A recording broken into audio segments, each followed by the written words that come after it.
Good evening, everyone. Welcome to FilmSnobbery Live. It's our first show of 2012, and I am your host and have remained your host, even through our short little departure from the air, Nic Baisley. And I'm joined, as always, by my co-host and chat moderator and filmmaker, Jerry Cavallaro. Say hello to the folks, Jerry. Hello, folks. And Nick, you got a little bit of stubble going on. Do I? Wow, that means you're watching the show? Yeah, I decided to try it out and see what everyone's raving about. And then I realized no one's raving, and now I know why. Dude, I gotta tell you, it's an experience when you sit there and basically talk to yourself for an hour.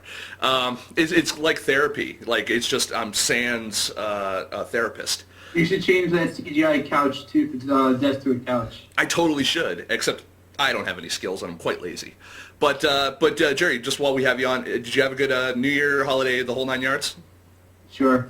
Okie doke. All right. So, not at all. It was a holiday filled with deep depression and an overwhelming amount of work.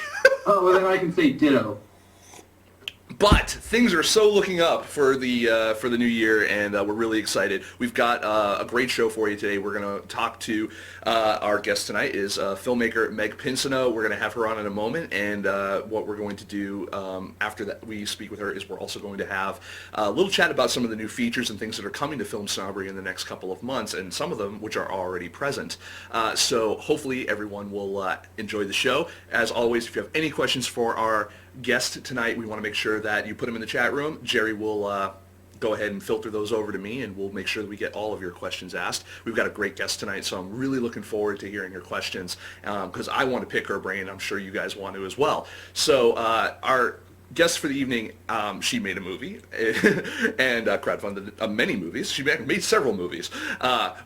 Worst introduction ever. But what we're going to do now is we're going to show you, we're actually going to show you a clip from one of her movies right now. It's called GUAPA. It's the movie she's out there promoting currently, well, one of the movies she's actually out there promoting currently that she directed. And when we come back from that, we're going to speak with the woman herself. I love having female guests on the show. It's a beautiful thing. A, because I get to flirt with them, and B, because I love female filmmakers. I love highlighting them on the show and in general because I know that they sometimes feel very insular in the world. And it's going to be great. So without further ado, here's our little teaser for GUAPA, and when we come back, we're going to talk with Meg, and it's going to be awesome. Stick around.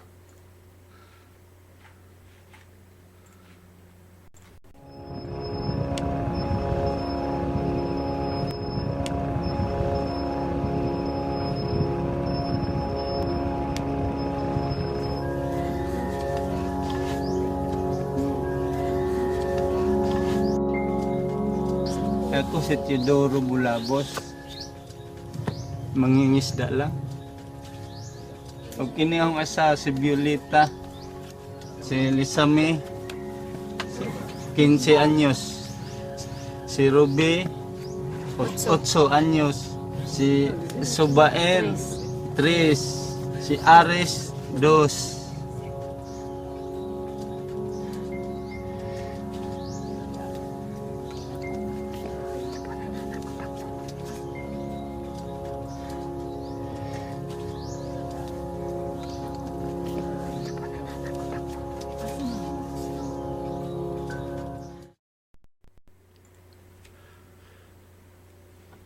Ooh, look to my left, everyone. It's a lady. Well, let's bring her on right now. Everyone, please welcome our guest for the evening, Meg Pinsonneault. Hey there, guys. Thanks for joining me on the show. No, thank you for joining us, being our first guest of 2012, and I apologize. I am a bit rusty. I'm shaking off the cobwebs trying to get back into character, as it were. Do you ever run into problems when you're directing with your actors? Just like, nope, that's not quite it. Go again. Go again. Yeah, of course. I mean, doesn't everybody? I don't know. I don't direct anybody. I direct myself, which is horrible. Oh, God, yeah. So tell us a little bit about, I guess one of the first things we want to address is what brought you into filmmaking? Well, I mean, I think it's kind of like one of those stories we hear a lot. I started in acting and did the whole acting thing through high school, and I even went and studied and did a couple programs in Boston and New York. And then I went to Emerson College for acting and decided that that was not my true passion and switched my major to film and writing. Oh, cool. Now, having gone to school for acting and for this career, did you find that school was useful at all in terms of where bringing you to where you are now, or did you find it was only useful maybe for the networking opportunities, or did you just like, wow, that was a whole waste of time, but at least I got a piece of paper out of it? Oh man, I think it's a little bit of both, or a little bit of all of those things. And it was great for the contacts and great for having the ability to make the films you wanted to make, and then having a network of people that, for better or worse, had to watch it and had to make it with you and had to be there. So, you make a lot of really wonderful lifelong contacts, I think, through that experience.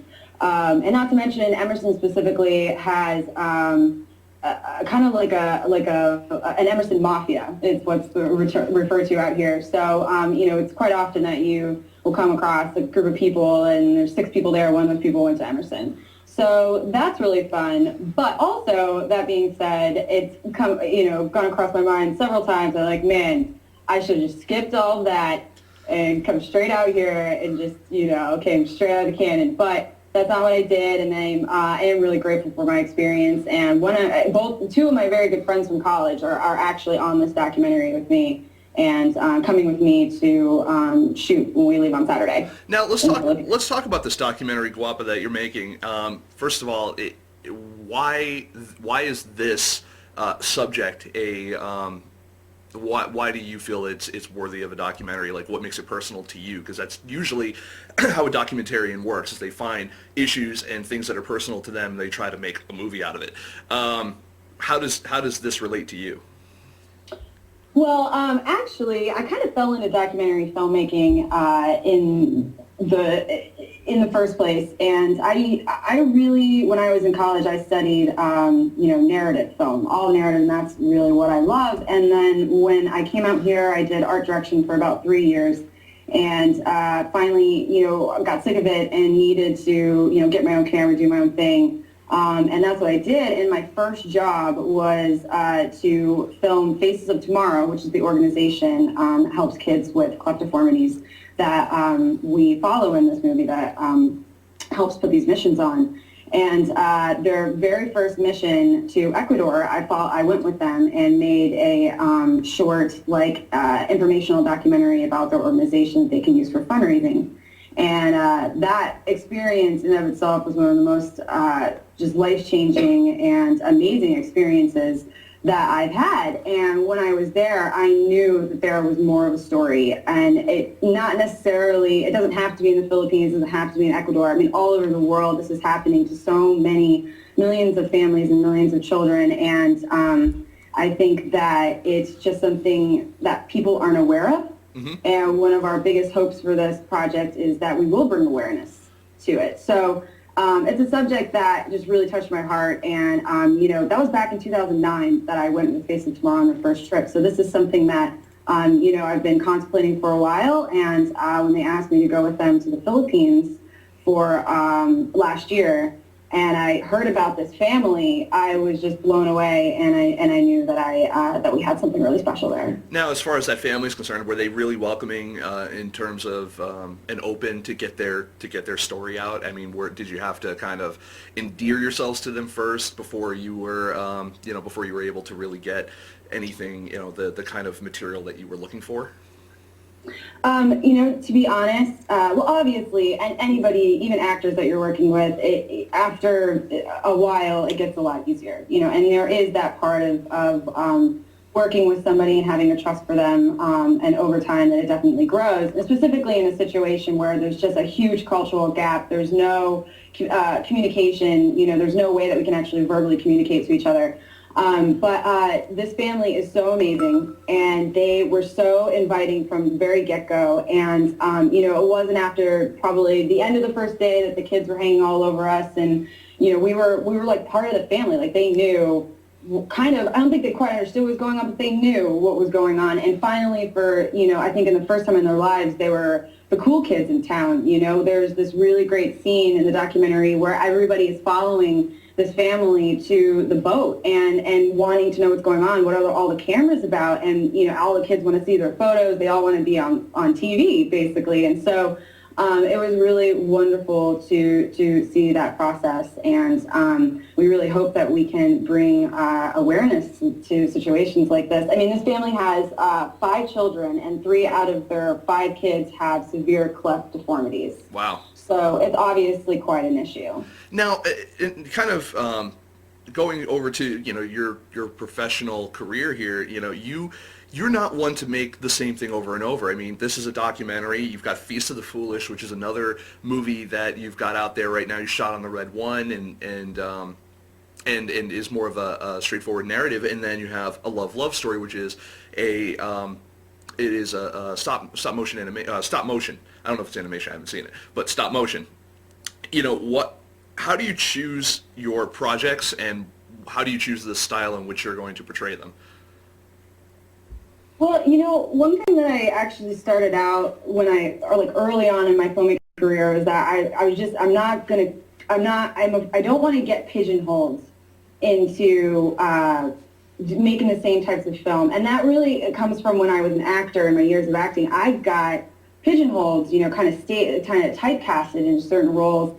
And I think that when I started filmmaking, I knew I have so many interests and so many different things that I can just take it and run with it, and that's what I'm obsessed about for the next 3 months to a year, or however long it takes to make a movie about it. And that's really what happened. So whether it be a documentary or a dark thriller or a period piece or anything, it's really what grabs me and what makes me think that there is something unique and special about a subject. And going back to GUAPA for 2 seconds, we actually have a question from the audience. John Hoff the third asks, how do you balance filming versus keeping with the family's privacy?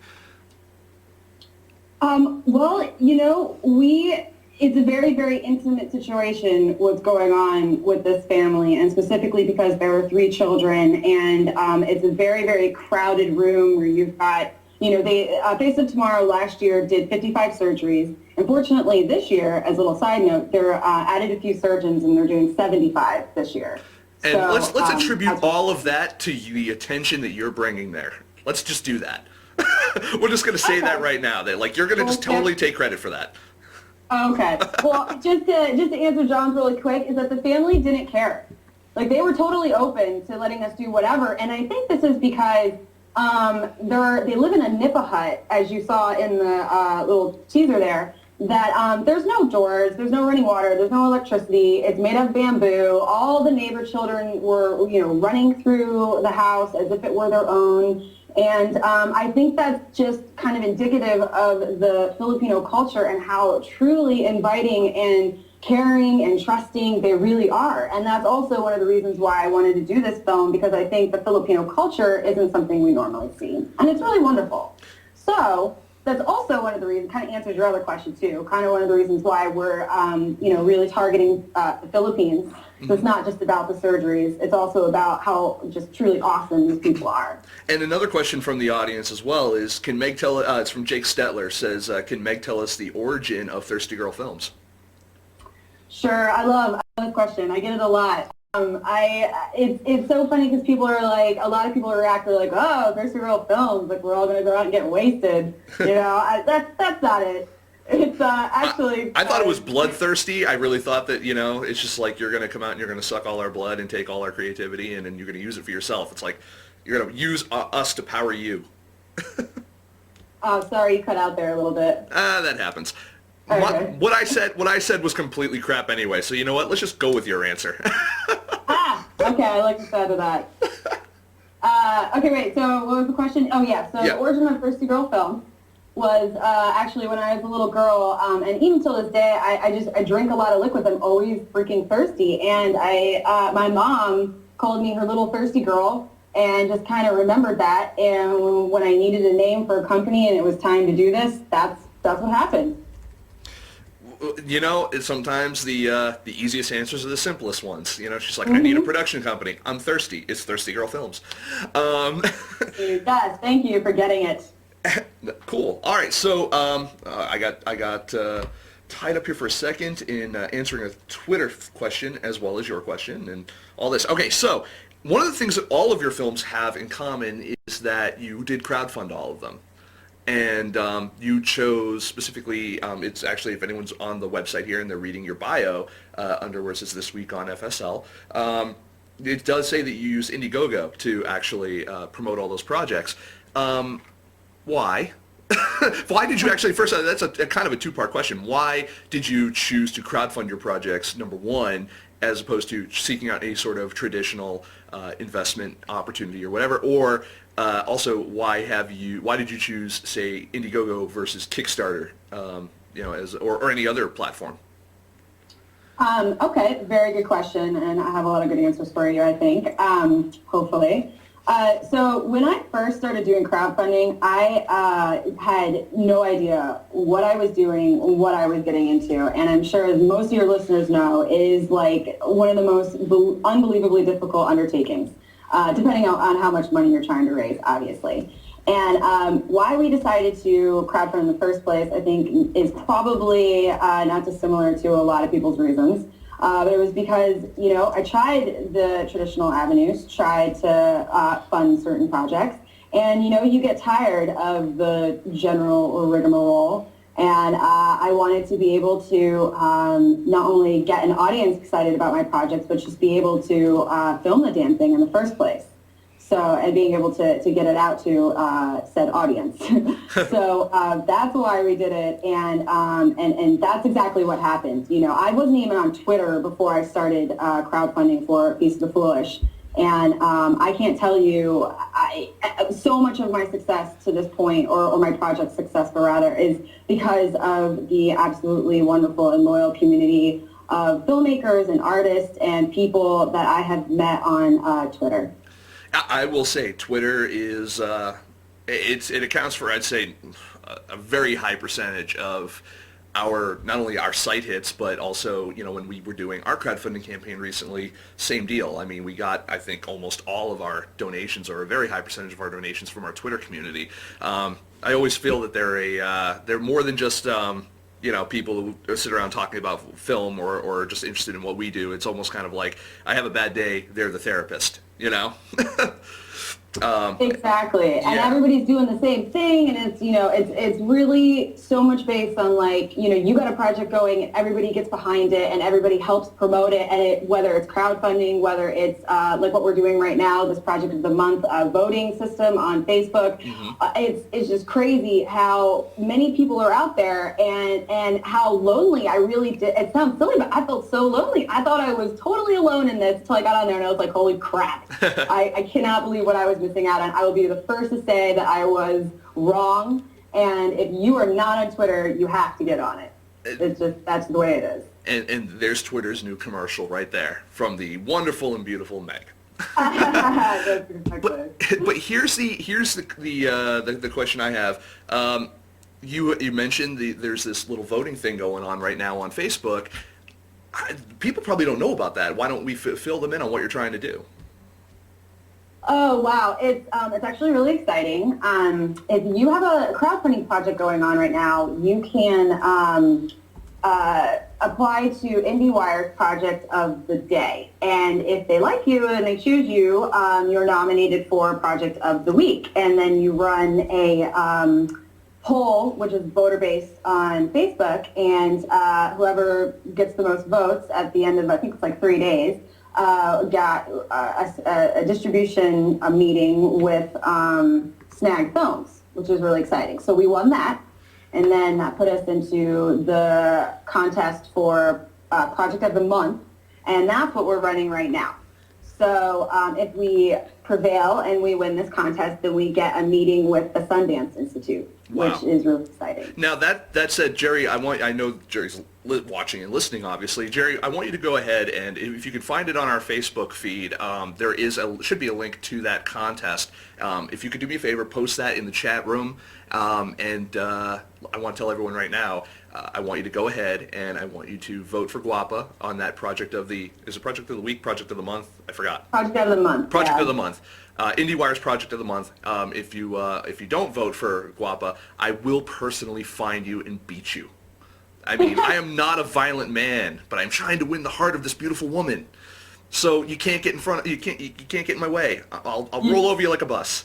No. You get to my heart by both. Exactly. Just like you get to my heart through ham. Ham and cake. So. Or bacon. Bacon. Oh, I haven't had bacon in months, and it's really starting to affect me. I'm so sorry. Yes, that's horrible. I mean, maybe like I've had a nibble on it, like on a burger or something, but like actually having I was just talking with someone today about this. I was like, I want breakfast with like a pound of bacon. That's just mine. But I've been there. That's getting us off track a bit. Jake Stetler says I eat bacon daily, and I hate him. Let's see. Let's see. And now the good news is that at least last time we spoke earlier today, you are currently ahead in the votes. But we don't want you just ahead in the votes. We want you to crush your opposition. So funny you say that. Yes, I totally agree. But funny that you say that because we're actually running against friends of ours. And I know you were saying this happens often, but man, it has gotten heated and competitive. And if my good friends over at the JB Project are listening, we love you guys. We are going for it. We know you are too. Heated race. Yes, absolutely. You know, I think that it's stuff like that that keeps independent film fun. It does keep it competitive. I mean, I hate the competition aspect of art in terms of like even at festivals when you go and you know there's the awards ceremony and I'll go all the time and I'll be like, why did that film get an award and not this other film? Like that was clearly superior. But you know, sometimes it's just how either festival politics work, or it's just that the programmer or the audience or whoever has a soft spot for the filmmaker. I mean, Jerry's a great example of that, in as much as you know he won the Audience Choice Award at Staten Island a couple of years ago because he won over the audience with his movie Stuck Like Chuck. See, Jerry, I knew I'd get a plug in there for it. You can go see it over for free at stucklikechuck.com. See? Oh, thanks, Nick. See, I'm good to you. Even in 2012, I am good to you, sir. I only say that because I know we're all facing the apocalypse anyway, and it's not going to matter. So, tell us a little bit about, let's see. I want to know about everything, and I'm just absolutely, like, I got notes here, and I typically don't use notes, but I'm going off of them. I want to know a little bit about Feast of the Foolish, and what we're going to do is we are going to take a little break in between, chatting about this, and we're going to actually play the trailer for Feast of the Foolish. But I want to know if you could just kind of maybe prep everyone first about what this movie's about. Okay, yeah. Feast of the Foolish is a short period thriller, and we shot it out in Joshua Tree on the Red Camera, and it was also crowdfunded. And it's kind of a femme fatale thriller, kind of has like a Deadwood Carnival look to it, and it's something that I've been wanting to do for a really long time. So having the ability to, like I said, having the backing from my community, we did successfully fundraise the entire budget, and hopefully we'll screen at lots of awesome festivals. And just before we go ahead and show the trailer for Feast of the Foolish, you want to tell them how much you raised? We raised $7,600. Heck yeah, you did.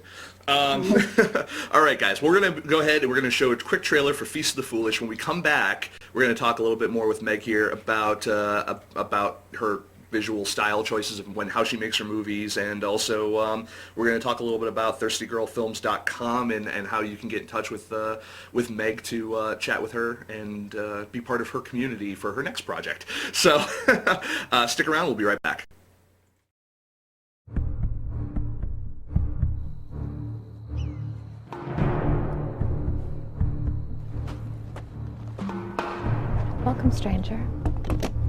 May I interest you in a game of chance?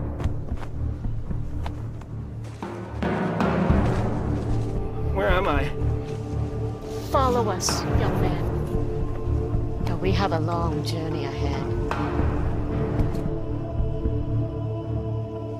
I don't think I like this game. Oh, foolish heart. This isn't a game.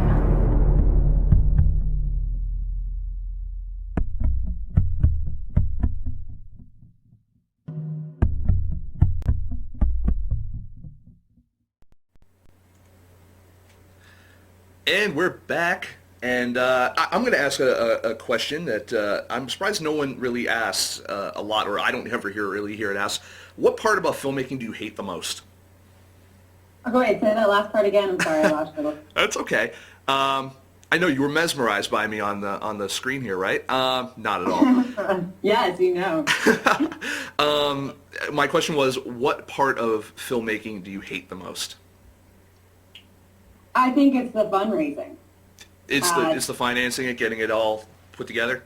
It really is. It's the the technical parts of all of it, because I really do enjoy making films in all aspects of the job. Like it really is a wonderful process, and I think one of the most rewarding. But I think everybody hates fundraising. I think most of the people listening can agree. But what I think crowdfunding has done has really given us the bridge to get people excited about your project, get people invested in it, and really bring an audience that's going to watch your film when it's done and help you promote it and really get it out to an even bigger audience. And I think that that's something truly special and has definitely made me hate fundraising a lot less. I actually want to talk to you for a second about promotion, and I want to talk to the audience about that for a second as well, because as my first guest of 2012, I have to totally say this. You're probably one of the best guests I've ever had in terms of promotion for your appearance. I sent you the prep sheet, obviously, when we were booking you, and you immediately got back to me and said, like, here's my headshots. Here's all the other stills and trailers and everything you would need for the show. And then you also went ahead and, you Facebooked it, you tweeted it, and you got everything done. And I got to tell you, I've been doing this show for upwards of 2 and some odd whatever years. And maybe even longer at this point. And I got to tell you, it is so rare that I don't have to chase filmmakers to get all of that information and to get them to promote their appearance. And it really does show. I mean, I'm sure that it's because we are returning from a bit of a hiatus, but I mean, we've got a great crowd in here tonight. I want to welcome, just while we're here, Zach Forsman, Jake Stetler, obviously Scott. I want to welcome, well, I already welcomed Jerry, screw him. Nathan, and who said that, by the way, that you're much better looking in person, or just as good looking in person, and I told him I was jealous. And oh, thanks, guys. I didn't miss that one. Oh, I didn't. So, any newbies that we have to the show here, we do have one, and I can't find Tauex Productions. I want to also say hello to. We've got some great people, and a lot of that momentum, and this also carries over to, I'm sure when you were promoting for getting your crowdfunding projects, having all that information together, really doing that outreach and promoting yourself. It makes a difference, and there's nothing I hate more, not just for me. I don't care if I'm sitting here talking to myself for an hour or talking to Jerry for an hour. There's nothing I hate more than having a guest on here that is awesome, has a great story to tell, and there's no one there to hear it until a couple days later when I put it up in the archive and someone happens to stumble upon it. I really appreciate, Meg, that you put forth the effort, not just for my show, but especially for my show. But you put forth the effort to really get the promotion done and do everything that you do to a certain level of quality. Which brings me back to Feast of the Foolish. You shot that on the Red One. Pourquoi, s'il vous plaît? Why? I love this story. It's such a great story, actually, because when we started out this project, it was actually, low budget, and we were going to shoot it on, me and my close friends, we shoot on the 7D and the 5D. So we had all these cameras, and they're all, really great. We're going to have a little bit of money to maybe, get some lenses or whatever. So we start crowdfunding, And all of a sudden, a John Henry messages me and says, hey, this is my reel. I absolutely love your project. I can't offer you any money, but would you let me shoot it? I have a red one. This is my reel. And he blew me out of the water. I didn't know what to think. I was like, you got to be kidding me. It was just, his work was absolutely beautiful. And I met with him and I told him, you know, hey, man, we don't really have much to pay you. And he was just down, and the best DP I've ever worked with ever. And if anybody's interested, check out johnhenry.net. He's a kick-ass DP in Los Angeles. Don't you just love it when things like just fall into place like that, especially when you're in that process of it can make a difference of like just the quality of the film. Like you're trying to raise your budget, and this just through resources increase the overall cachet of that budget by 10 times. Well, and it really going back to how much we were promoting the project, and like you were saying, I think it's kind of ridiculous if you're on a podcast and you don't promote it. I mean, it doesn't do anybody any good. Now, no one's actually listening to you, and you're not helping to promote these projects you so much believe in. So that's what that's how John found us, was just because we were hammering the pavement so hard. Yeah, and you say that you make the very obvious statement of wow, you would think that people would promote, and I gotta tell you, I mean, I go to film festivals all over the country, soon all over the world, and I go and I do this show every single week, thereabouts, and I have been for a while, and I gotta tell you, filmmakers promoting their own stuff is like pulling teeth. And I've said it before, like, I don't care on the show. I'm not here to promote me. I'm here to promote you. It's just it's so weird that filmmakers have a hard time, and I don't know if that's because of I liken it to, I used to be a network engineer, so I dealt with a lot of socially inept engineers, and I kind of liken it a bit to that. Like they're just introverted. All the passion and all the creativity goes up on the screen. It's their way of expressing themselves versus being personable. I mean, even when I go to parties and stuff, like after parties and stuff like that, it's like going to a 6th grade friggin' dance again back in school, and all the guys are on the the sides. No one's gonna be the first to ask the girl to dance, as it were. You know what I mean? For fear of any sort of cootie. Exactly. It's really weird, and I mean, I used to have that problem. I got over it. I was forced to get over it, because of this job, but other jobs I've held in the past, and it's really I get very reflective about it. Obviously, I'm taking showtime out for it, but yes. Nathan says Nick is awesome at fest. He'll talk to anyone. Yes, Nathan. I'll even talk to you. Oh, and I want to make sure, I missed him earlier because I just called him the newbie. I couldn't remember his name. I do want to welcome the newbie, Ben Holbrook, to the show in our audience as well. So it's his first show here, and he came specifically for you. So I want to make sure that we give him a proper welcome. So let's You've positioned yourself with websites like Film Courage and Movie Garage and all of these other, and obviously you're trying to do work with, you're trying to get this IndieWire Project of the Month thing, and you're getting all this kind of stuff. Do you find that doing all this different work for these other sites and stuff, it is for promotional use, but do you find that it is helping? And I know that that's kind of an odd question. Where I'm coming from with it is that we have 12,000 followers on Twitter, and just, in our different social networks and stuff like that, have various amounts of followers or friends or whatever. But you look at the financial, anything but the social ramifications of that, and you sit there and you're like, wow, does it make a difference in my overall career? Do you feel that working with other organizations has really helped advance what you do? Yes. That's a long question. I apologize. I'm looking at that, and I'm even like, I'm bored by my own voice. Yeah, I think definitely doing stuff like this, and writing for Film Courage and Movie Garage and a slew of different websites really allowed me, again, to just have even more outreach and being able to communicate with my audience and people who are actually interested in what I'm doing, and therefore I'm forging all these great contacts and relationships, and then, everybody is writing and just doing an absolute wonderful bunch of stuff. I mean, what I find most right now in the indie film world, how I'm blown away by what people are producing now. And so I think being really out there and just putting myself out there as much as possible has really brought a lot of people to me, and I've forged a lot of really great relationships, and I'm super grateful for that. Awesome. And do you ever find that promoting through social media is ever a hassle? Like, it's like, I got to take time out of my day of either shooting or writing or anything else that you might do to, it's like, I got to tell them I'm eating a ham sandwich.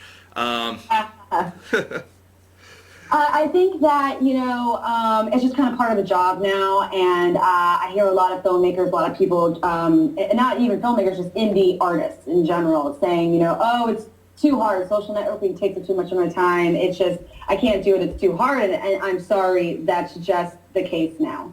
That's just the way that you are able to get your work out there and promote it in a place that has the potential of going somewhere. Or you can just sit and complain about how social networking sucks, and which is what I did until I was forced to get on Twitter, and then I was like, oh my God, I cannot believe I was so stupid. And I've really embraced all of that since then, and I think it's very important for people to realize that it's just, if you are an indie artist and you're actually, you are truly passionate and you're going to do this, you have to embrace social networking, and you have to do it every day. Now, speaking of being an indie artist, what are your future plans? Like, you're going to finish GUAPA and get that out there. You're already out promoting Feast of the Foolish and A Love Story. What's the next step after that? Is it another movie? Is it trying to find a more wider distribution platform to, whether traditional or otherwise, to try to get your film out there? Is it to try to work within the industry to kind of pull that somewhat Steven Soderbergh type thing of like, I'm going to make a couple movies for them and then I'll make a movie for me or something? Or what's up next for Meg? That's what we want to know. Well, I'm hoping like I said before, what I can do is to be able to be passionate about the projects that come to me and be able to choose what I want. And God forbid that's what's going to happen. If not, we'll just roll with the punches. But right now, the plan is to, we're going to the Philippines to shoot the rest of this documentary. We get back in the end of January, and we're going to go right into post. But I'm also in the middle of writing a feature-length script with a good friend of mine. Her name is Megan Brown, so another awesome female writer and filmmaker. And we're writing a kind of a dark thriller, very grassroots type of picture about a female documentary filmmaker who over time loses her vision, and because of it kind of starts to lose her mind and has to fight for it. So I'm really excited about it because it's very different from everything I've done thus far. So it's kind of something that I'm really excited to get GUAPA in the can and come back and start working on that project. Awesome. Well, I'm really looking forward to, you will see, I'm going to say it here because it'll force me to do it. You will see a review of Feast of the Foolish very shortly on filmsnobbery.com. By shortly, I mean hopefully within the next week. We're just trying to clean up some projects, which we're going to address a little bit.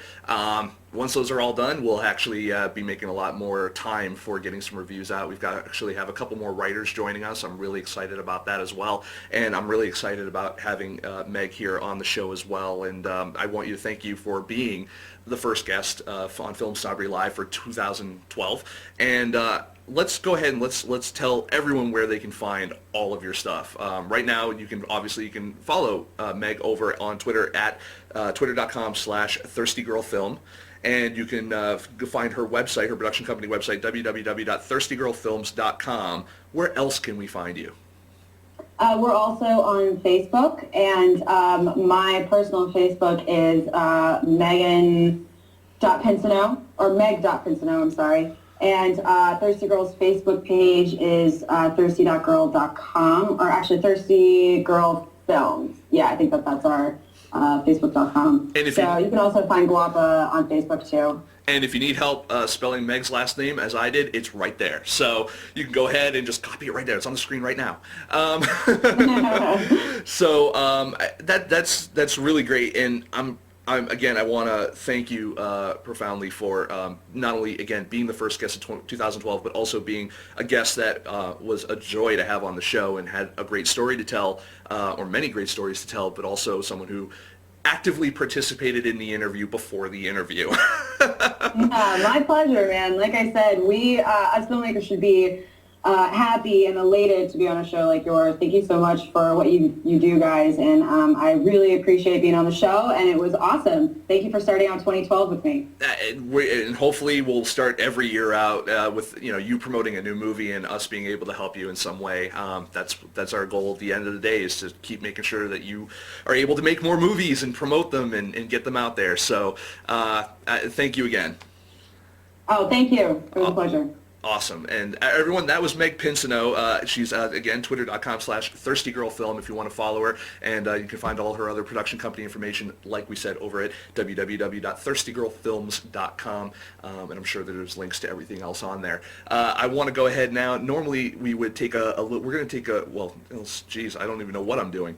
Normally, we would take a little break and we would go to a sponsor message or something like that. But I've decided that, we're having a really good show and no one's paid me to be a sponsor, so fuck them.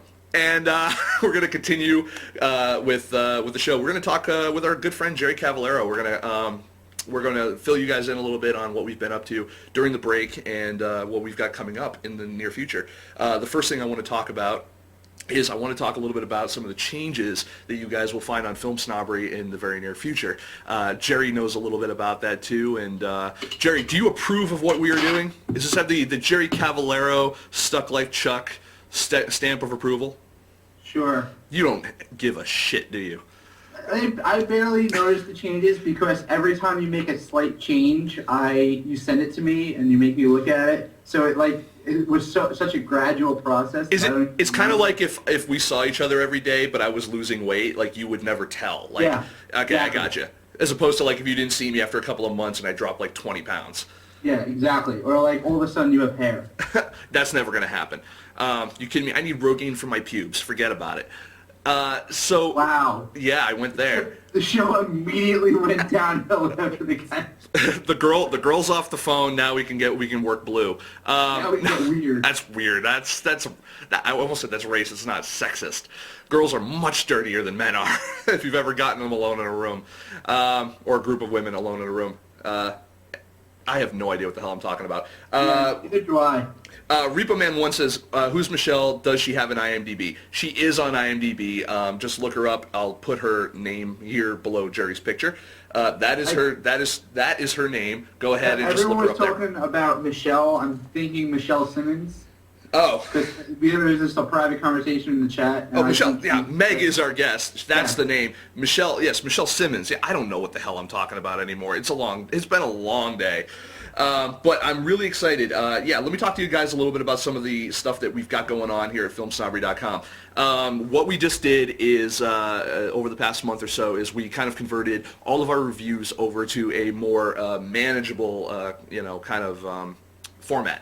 What we'll be adding over the next month or so through our back catalog and through our future reviews is, we've already in the past have had our interviews, we've had trailers, we've had press releases and stuff that we've released, but what we've never done is, they can get kind of convoluted in terms of searching for stuff and finding it all on the same page and blah, blah, blah. What we're going to be doing with all the reviews and stuff is you'll find the review of the movie, you'll find tabs along the top, and from there you'll find tabs for like stills, other media, trailers, stuff like that. So, when we review Feast of the Foolish, you'll see a media tab, and you can link back to this interview, and you can watch the interview straight from that same page. So that way you don't have to looking all over the site. You can see stills from the movie, you can see trailers, everything right from that one page. Not only that, but we're also going to go ahead and we've implemented a rating system, which we're going to be, again, going through our back catalog and adding ratings to all of the old movies that we've reviewed in the past. And we'll be doing that all for future releases as well. But what makes that special for us is, and what we're reacting to is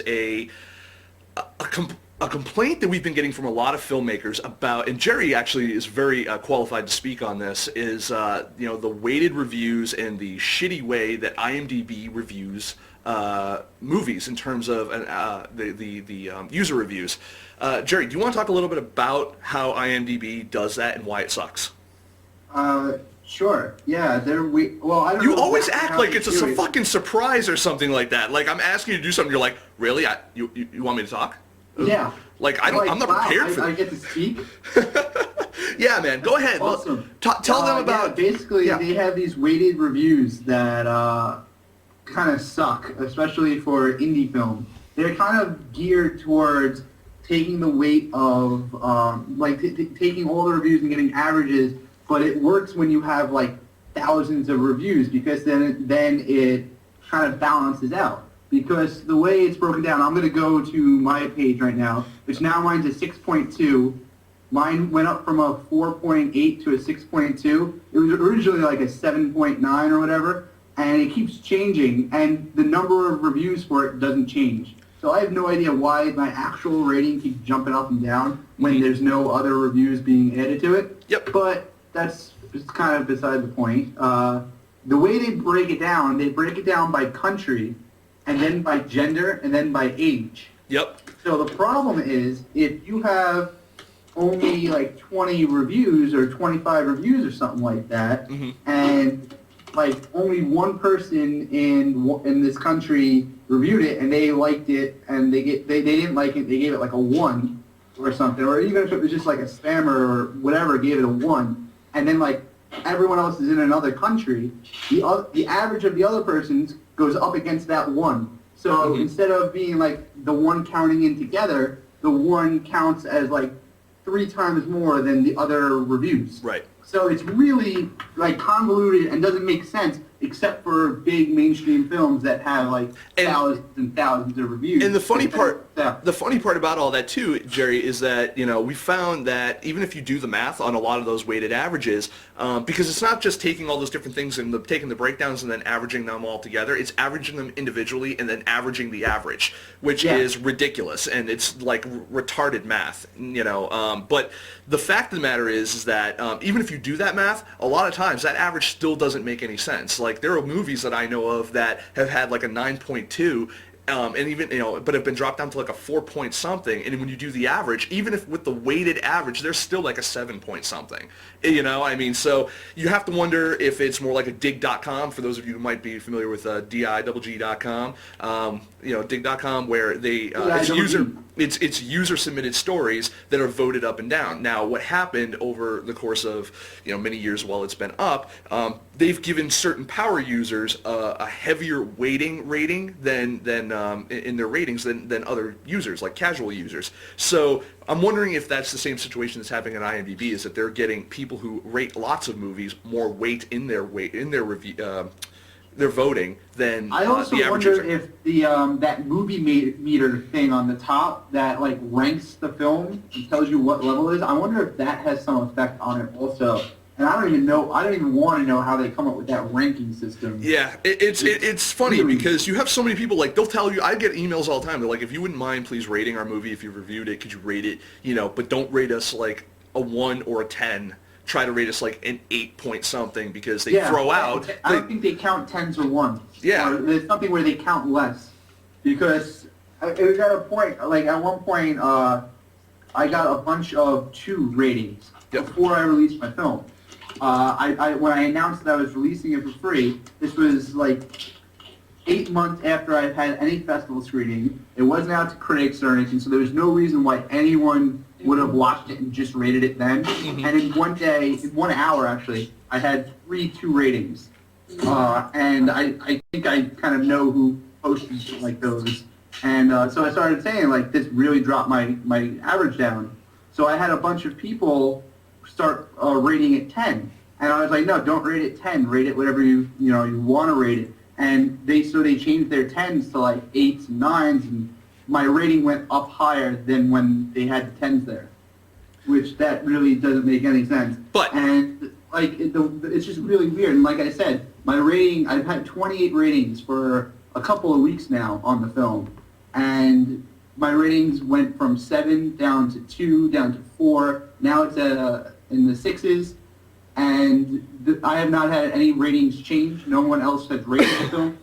It's just it randomly moves around, and it doesn't make any sense. Well, let's go ahead, though, and tell them why we're telling them all of this, which is all of this exposition. But it's I because... have no idea, Nick. Why don't you explain? Well, I've already said that we were implementing a site-wide rating system, but you'll be able to compare our site score by rating the movie yourself. And we're hoping that through the transparency and I'm not fucking at all with the rating system. I'm not weighting anything. It's, a 1 to 10 rating, stars type of deal. You click on something, and that's what it is. And what we're hoping is that this will give a more truer indie film lover kind of user rating, and we're hoping that filmmakers will direct people to rate there versus IMDB, because the only way you're going to affect change is if you change it yourself. And so we wanted to be more of a service to independent filmmakers, which obviously will probably take a little while to take off on a site-wide basis and on a community basis. But we're hoping that people will find that they're going to get a more honest opinion of what people think of their film by using our system rather than IMDB's. Again, we're not trying to compete with IMDb, because I don't think anybody can, but at the end of the day, and I got this question once at a panel, they said, sites like mine or sites like IMDb, what good are you? And I'm like, we're only as good as you allow us to be. I mean, at the end of the day, we're tools for both filmmakers and for film viewers to become informed or to promote. And, it all depends on how you want to use us. Obviously IMDb has this, they are an industry standard in terms of getting a lot of information for things. For us, what we're hoping to be is more of an indie industry standard for just really being able to get all the information about this movie in one place and really have the transparency with us that you don't see on a lot of other websites like IMDb.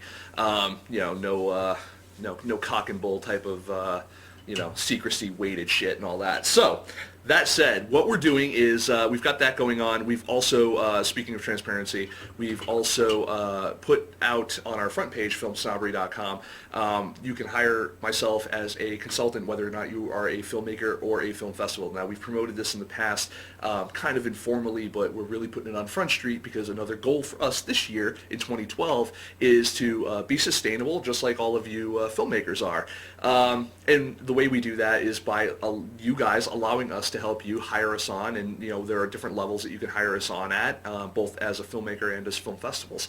And we have experience in doing what you need us to do, so we're happy to help. We just want to eat just like you guys do. And I know I just tend to eat more than others. So that is everything that we've got going on right now on the website anyway. And I know that Jerry's got some great stuff in the works with, he's been working very diligently trying to sell scripts and sell t-shirts over at directorscameo.com and other, he's trying to be that indie film mogul that we all know he can be. So, Aww.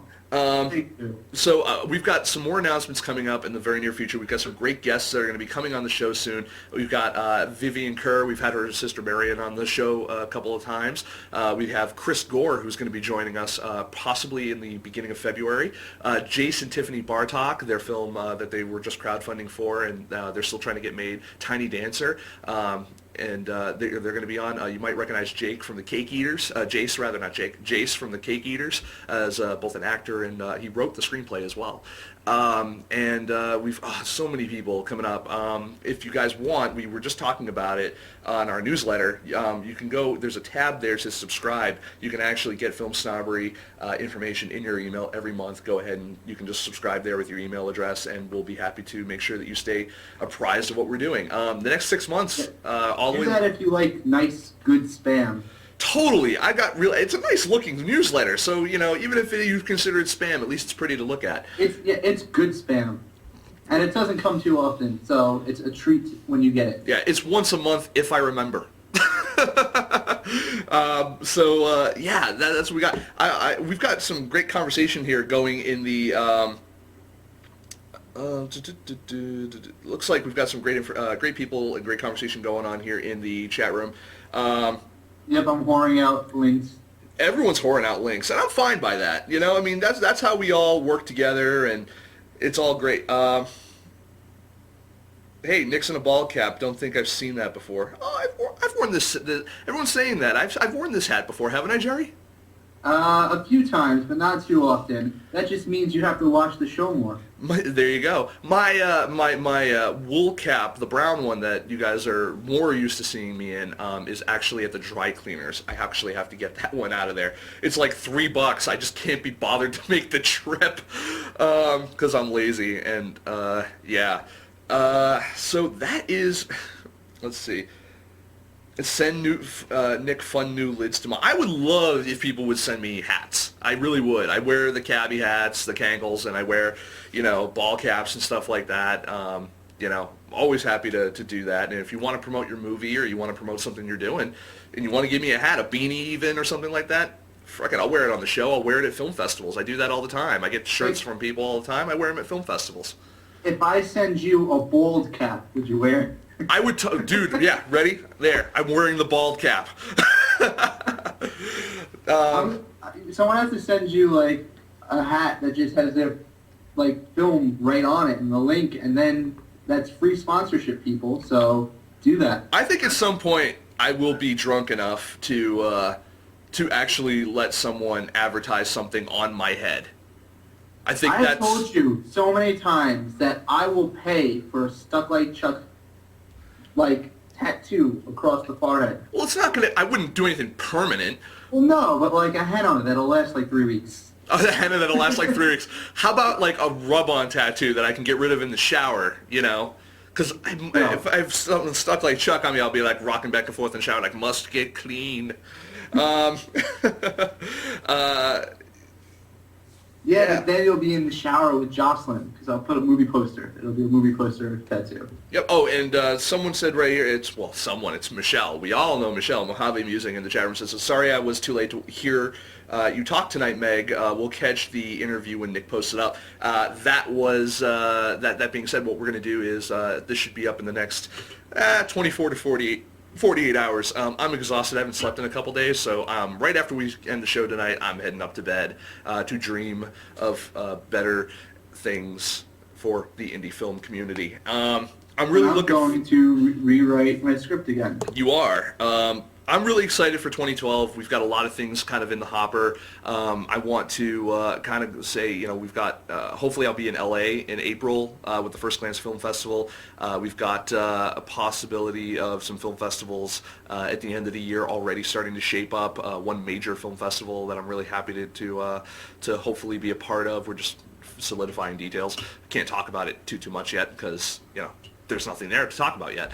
But there is a negotiation going on. And we've got, obviously our main festival tour starts in June. So between now and June, I think we're going to be focusing on reviews, whittling down the vast queue of independent films that we have to review, and getting everything kind of set up as we move in and move forward. And I'm really, really excited. I'm excited to be back. I do miss it when I'm not here with you guys. It gets very depressing. I get that kind of I didn't get a chance to experience the whole euphoria of coming down off of the film festival circuit last in November, December, because I was sick, and then the holidays kicked in and all that, and I actually just got really freaking depressed. But now that I'm back, I feel the creative surge from all of you guys out there and girls, and I'm really excited to continue to move forward. So that said, I think we're going to wrap it up for the night.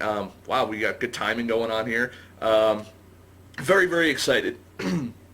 Very, very excited. And Jerry, anything else before we get the hell out of here? Not really. See you next week. See you next week. So look at that. DirectorsCameo.com, StuckLikeChuck.com, JerryCavallaro.com. Follow me on Twitter. I get stuck. See you next week. All right. I'm obviously not going to let you have the last word on that one, even though that had a lot of finality to it. But yes, folks, we will see you next week at, let's see, what is the 10 p.m. Eastern Standard Time over here at FilmSnobberyLive.com. You can catch everything we do every day at FilmSnobbery.com. Follow us on Twitter if you haven't already, please, over at Twitter.com/FilmSnobbery, and also on Facebook, Facebook.com/FilmSnobbery. thanks for another awesome evening of fun interviews and great chat here in the chat room. I want to thank everyone again who showed up, and we will see you next week.